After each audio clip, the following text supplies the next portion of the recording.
अस्सलाम वालेकुम and welcome to my channel. आज के लेक्चर में हम पोलियो वायरस को डिस्कस करेंगे। पोलियो वायरस जो है it can causes highly infectious viral disease known as polio. Polio जो डिजीज़ है इट कैन कॉजेज माइल्ड और no symptoms in most of the people, but in some people it can causes paralysis और even death. So it is highly infectious viral disease and this viral disease is caused by polio virus और polio virus को poliomyelitis भी कहते हैं। It is human एंटेरोवायरस।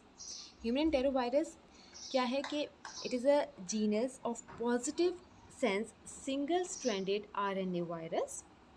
और इसको जो name है एंटेरो, इसका क्यों पड़ा है? Because by the mode of its transmission it is transmitted through the intestine.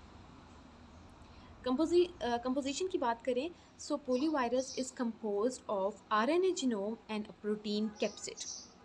Single stranded RNA genome होता है और जो प्रोटीन कैप्सिड है it is a icosahedral protein shell and that shell is composed of 4 protein capsid VP1, VP2, VP3 to VP4। So protein capsid, protein shell में 4 protein capsid हैं VP1 to VP4। There are 3 variations of poliovirus and these are known as wild poliovirus।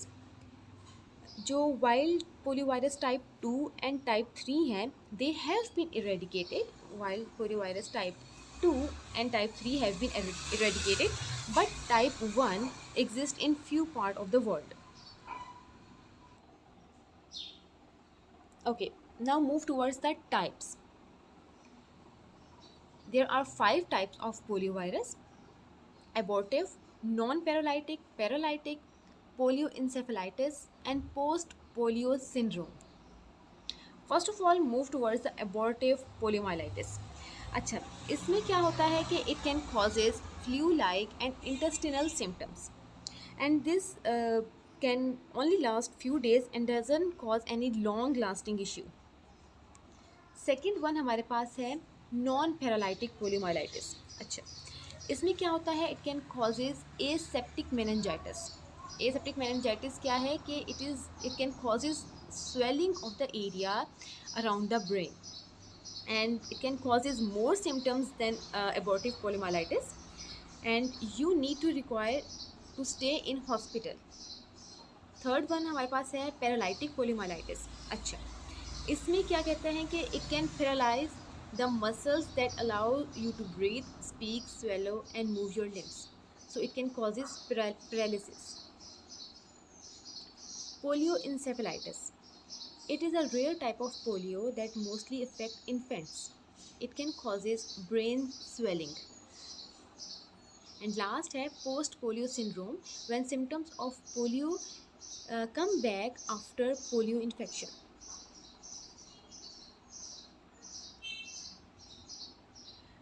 Okay, pathogenesis को हम discuss करें। So first of all इसकी entry होती है through the mouth, enter हो गए through mouth. Replication will take place in the oropharynx and GIT tract. Then they will invade the local lymphoid tissue. Invasion के बाद entry हो जाएगी blood stream में। Once they get enter in the blood stream they may infect the central nervous system. Blood stream में जब enter हो जाएंगे तो उसके थ्रू ये कहीं पे भी जा सकती हैं और they can infect the central nervous system. तो जब इन्फेक्ट करेंगे सेंट्रल नर्वस सिस्टम को so they can cause the destruction of motor neurons and result in the distinctive paralysis. Okay, इस डायग्राम में देखें कि first of all oral injection हो रही है, रेप्लिकेशन होगी वहाँ, then they will invade the alimentary tract, local lymphoid tissue. Local lymphoid tissue के इन्वेजन के बाद they will enter in the blood. Once they get entry in the blood stream then they can infect the central nervous system. Okay, so now move towards the symptoms हम one by one discuss करेंगे। Abortive poliomyelitis की। So abortive poliomyelitis में क्या होता है कि it can cause fatigue, fever, headache, vomiting, diarrhoea, sore throat. इस तरह नॉन पैरालाइटिक पोलियोमाइलाइटिस में क्या होता है neck stiffness, pain, severe headache, sensitivity to light. Paralytic poliomyelitis में क्या होता है? Sensitivity to touch, muscle spasms. And polioencephalitis, it can causes extreme tiredness, anxiety, trouble focusing and seizures. So this was about the symptoms. Now move towards the diagnosis. अच्छा, अब diagnostic method से पहले हम ये देखेंगे कि कौन कौन से सैंपल हम यूज़ कर सकते हैं फॉर डायग्नोसिस. सैंपल्स कौन कौन से यूज़ कर सकते हैं? Saliva sample, stool, blood and cerebrospinal fluid. और ये जो फ्लूइड है, it is a liquid that is around your brain and spinal cord. दो तरह की एग्जामिनेशन हो सकती है, या तो फिजिकली एग्जामिन किया जा सकता है या with the help of labs. अच्छा, फिजिकल एग्जामिनेशन में क्या होता है? Acute flaccid paralysis. अच्छा, इसमें क्या होता है कि it is a sudden onset of flaccid paralysis in one or more limbs. So doctor will physically examine to see the flaccid paralysis. Flaccid paralysis क्या होता है कि it is the abnormal condition that is characterized by weakening or loss of muscle tone. So ये physically examine किया जाता है कि either there is a flaccid paralysis in one or more limbs, या फिर लैब्स की जाती हैं. लैब्स में सेरेब्रोस्पाइनल फ्लूइड की एग्जामिनेशन की जाती है. अब ये फ्लूइड कैसे लेते हैं?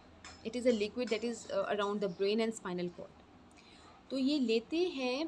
Test is done using the lumbar puncture. अच्छा, सो इसके थ्रू ये फ्लूइड लिया जाता है.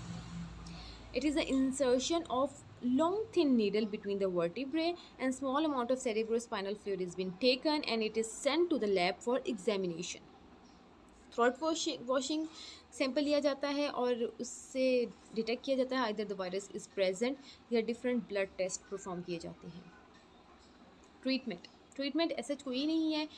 पेन किलर दी जा सकती है. एक्सट्रीम कंडीशन में ventilator, physical therapy that can help keep your muscles working, bed rest and fluids for flu like symptoms.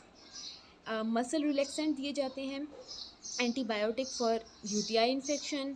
Heating pad use की जा सकते हैं. करेक्टिव ब्रेसेस और pulmonary rehabilitation to help with lungs complications. So ऐसा कोई इसका cure नहीं है, कोई ट्रीटमेंट नहीं है. तो इसमें यही दी जा सकती है, मसल्स रिलैक्सेंट, एंटीबायोटिक दे दी, या कोई पेन किलर्स दे दी गए, या फिज़िकल थेरेपी की गई कि मसल्स की मूवमेंट होती रहे. प्रिवेंशन कैसे की जा सकती है? Vaccines allow your body to fight off the virus. 2 types की वैक्सीन्स हैं. इनएक्टिवेटेड पोलियो वैक्सीन जो कि IPV है, एंड ओरल पोलियो वैक्सीन जो ओरली पोलियो के कतरे दिए जाते हैं, OPV. IPV के जो डोज है ईच एट एजेस 2 मंथ्स में लगाए जाते हैं, 4 months, between 6 and 18 months, and finally 4 and 6 years में लगाए जाते हैं. So this lecture was about polio virus. Kindly like this video and subscribe my channel. Thank you and Allah Hafiz.